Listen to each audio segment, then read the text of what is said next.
Hello दोस्तों, वही हुआ आखिर जिसका डर था। अखिलेश यादव की पार्टी में फूट पड़ गई है।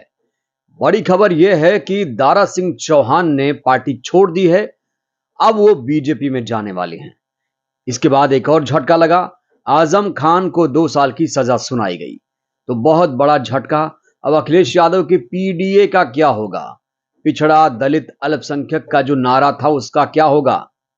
क्योंकि कई सारे पिछड़े नेता ने पार्टी छोड़ दी है। साथ ही साथ ओपी राजभर ने जो कहा था वो सच हो रहा है। क्योंकि महाराष्ट्र में हमने देखा कि चाहे शिवसेना हो या एनसीपी, उसमें फूट पड़ी हुई है। अब उसकी लहर जो है धीरे धीरे उत्तर प्रदेश में पहुंच रही है। इसी खबर पर विस्तार से बातचीत करेंगे आज। साथ ही साथ बहन कुमारी मायावती जी की क्या होगी रणनीति 2024 को लेकर, इस पर भी आज चर्चा करने वाला हूं। तो दोस्तों, बात करते हैं आजम खान की। आजम खान को 2 साल की सजा सुनाई गई है। वाकया है 2019 का, विवादित भड़काऊ बयान का मामला है और उनके खिलाफ 3 धाराओं में केस दर्ज कराया गया था। जो वहां एडीओ पंचायत था उसने 3 केस दर्ज कराया था आजम खान के खिलाफ। अब कोर्ट ने उन्हें 2 साल की सजा सुनाई है। 2 धाराओं में 2-2 साल की, उसके बाद एक धारा में 2 महीने की सजा उन्हें सुनाई गई है। तो कुल मिलाकर बहुत बड़ा झटका है समाजवादी पार्टी के लिए। इससे पहले हमने देखा था उनकी सिक्योरिटी जो थी, जो वाई कैटेगरी की सुरक्षा थी, छीन ली गई थी। दोस्तों, लगातार जो टारगेट किया जा रहा है ना, कहा जा रहा है ये एक राजनीतिक साजिश है आजम खान के खिलाफ। क्योंकि ऐसे कई नेता हैं जो लगातार भड़काऊ बयान दे रहे हैं, विवादित बयान दे रहे हैं, उनके खिलाफ कोई कार्रवाई नहीं हो रही है। क्या, मैं पूछना चाहता हूं, क्या बीजेपी के नेता दूध के धुले हैं? ये असम का मुख्यमंत्री हेमंत बिस्वा शर्मा, इसने क्या कहा जब महंगाई बढ़ी? तो कहा कि सब्जियों के महंगे होने की वजह है मियां और मुसलमान। तो क्या ये विवादित बयान नहीं है? क्या हेमंत बिस्वा शर्मा को इस्तीफा नहीं देना चाहिए? क्या इसे प्रधानमंत्री नरेंद्र मोदी को पद से नहीं हटाना चाहिए? बहुत बड़ा सवाल है। तो आजम खान को लगातार टारगेट किया जा रहा है। जब से योगी की सरकार आई है, आजम खान लगातार निशाने पर हैं। क्योंकि योगी और आजम में 36 का आंकड़ा है और उसी का खामियाजा भुगत रहे हैं आजम खान। अब बात करते हैं दारा सिंह चौहान की, लेकिन इससे पहले दारा सिंह चौहान का जिक्र करूं। जो पीडीए बनाया था अखिलेश यादव ने, जो दलित पिछड़ा अल्पसंख्यक संगठन बनाया था, क्योंकि समाजवादी पार्टी अपने जो सहयोगी दल हैं उनको संभाल नहीं पा रही है।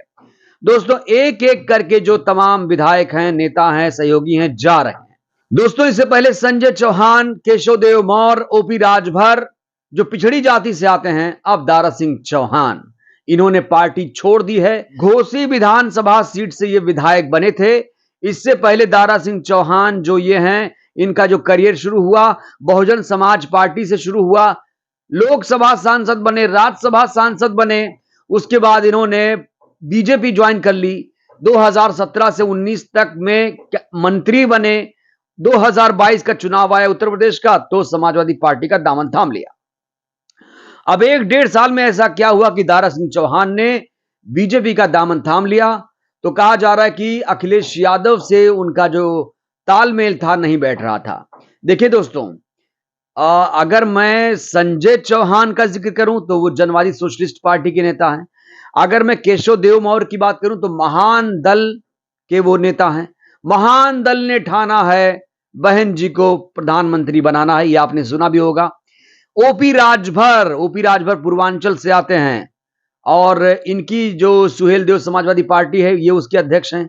इन्होंने भी समाजवादी पार्टी से इस्तीफा दे दिया है। और आपको बताऊं तो तमाम जो नेता जा रहे हैं, दारा सिंह चौहान पूर्वांचल से आते हैं, इनका भी अपना वहां जनाधार है। 20 जिलों में, मऊ समेत 20 जिलों में इनका जनाधार है। वहां पर प्रभाव है, जनाधार नहीं प्रभाव है वहां पर। कहा जा रहा है कि ओपी राजभर मऊ या गाजीपुर सीट से अपने बेटे को लड़ा सकते हैं और यही काम करेंगे दारा सिंह चौहान साहब, अपने बेटे के लिए कुछ फिट कर रहे हैं। और देखिए, ओपी राजभर जो है वहां पर पूर्वांचल में 9 लोकसभा सीटों पर प्रभाव रखते हैं। ओपी राजभर के बारे में लगातार हम बात कर रहे हैं कि वो बहन कुमारी मायावती जी के मुरीद हैं। काफी जमकर तारीफ करते हैं। बहन कुमारी मायावती जी को एक दलित प्रधानमंत्री के रूप में देख रहे हैं। कह रहे हैं कि उनको विपक्षी लोग जो हैं, विपक्षी दल जो हैं, वो उन्हें प्रधानमंत्री पद की उम्मीदवार बनाएं। 18 तारीख को बहुत बड़ी बैठक है विपक्षी दलों की और 18 तारीख को ही कैबिनेट का विस्तार होगा, ऐसी भी जानकारी है। तो कुल मिलाकर बहुत बड़ी तारीख है 18 जुलाई। अब बहन कुमारी मायावती जी को लेकर कहा जा रहा है कि उनके पास कोई आएगा तो हो सकता है वो कुछ सोचें, क्योंकि वो किसी के दरवाजे पर नहीं जाती हैं। तो कुल मिलाकर दिल्ली का रास्ता उत्तर प्रदेश से होकर जाता है और उत्तर प्रदेश में एक ही पार्टी बची है, वो है बहुजन समाज पार्टी, क्योंकि एसपी में लगातार फूट पड़ चुकी है। हमने लगातार बात की थी कि जो एनसीपी है वो टूटी है, शिवसेना टूटी है और ये प्रमुख पार्टियां थीं विपक्षी दल में जो लगातार टूट रही हैं। ऐसे में विपक्षी दलों में कोई बड़ी पार्टी फिलहाल कांग्रेस के अलावा नजर नहीं आ रही है और अब लोगों को कहीं ना कहीं बहन कुमारी मायावती जी के पास आना चाहिए। खास तौर से ओपी राजभर लगातार ये कह रहे हैं कि बहन कुमारी मायावती जी को विपक्षी दल का चेहरा बनाया जाना चाहिए, विपक्षी दल की तरफ से पीएम पद का उम्मीदवार बनाना चाहिए। तो ओपी राजभर हो या फिर केशव देव मौर्य, जिन्होंने तो तमाम दीवारों को रंग दिया, महान दल ने ठाना है बहन जी को प्रधानमंत्री बनाना है, तो तमाम पिछड़े लोग अब बहन कुमारी मायावती जी के लिए प्रचार प्रसार कर रहे हैं, मुरीद हो चुके हैं। लेकिन बहन जी ने अभी अपने पत्ते नहीं खोले हैं, तो वो क्या करेंगे आगे, रणनीति तैयार की जा रही है। दिल्ली में है फिलहाल, वो लगातार बैठकें कर रही हैं, हर एक सीट पर लगातार स्क्रीनिंग हो रही है, बैठकों का दौर लगातार जारी है और हर एक मुद्दे पर मुखर होकर वो बोल रही हैं। अब कुल मिलाकर अब लोगों को लगने लगा कि बहन कुमारी मायावती जी जिस तरीके से पॉलिटिक्स कर रही थी वही ठीक था, क्योंकि अब देखिए समाजवादी पार्टी में डोरे डाला है बीजेपी ने, एनसीपी या जो शिवसेना हो, आरजेडी और या जेडीयू, नीतीश कुमार के बारे में कहा जा रहा है कि वो कभी भी पलटी मार देंगे। विपक्षी एकता में बचा कौन भाई, राहुल जी के अलावा बचा कौन, मैं समझ नहीं पा रहा हूं। खबर यह भी है कि जयंत चौधरी कांग्रेस पार्टी और बहन कुमारी मायावती जी पश्चिम में, खासतौर से पश्चिम में गठबंधन कर सकते हैं और अखिलेश यादव जयंत के साथ जाएंगे या जयंत उनके साथ जाएंगे, फिलहाल कहना बहुत ज्यादा मुश्किल है। और आपको बताऊं तो बहन कुमारी मायावती जी की जो रणनीति है फिलहाल बहुत ज्यादा कारगर लग रही है, क्योंकि लोग जो कह रहे थे कि माया ही टक्कर दे पाएंगी मोदी को, वो कहीं ना कहीं सच साबित हो रहा है। यूपी से रास्ता दिल्ली जाता है और यूपी में सबसे ज्यादा मजबूत हैं बहन जी बीएसपी, जिसकी 2019 में 10 लोकसभा सीटों पर विजय हासिल हुई थी। अपनी जो गढ़ है वो बसपा बचाने में कामयाब रही थी। तो अब क्या होगा धीरे धीरे देखते जाइए।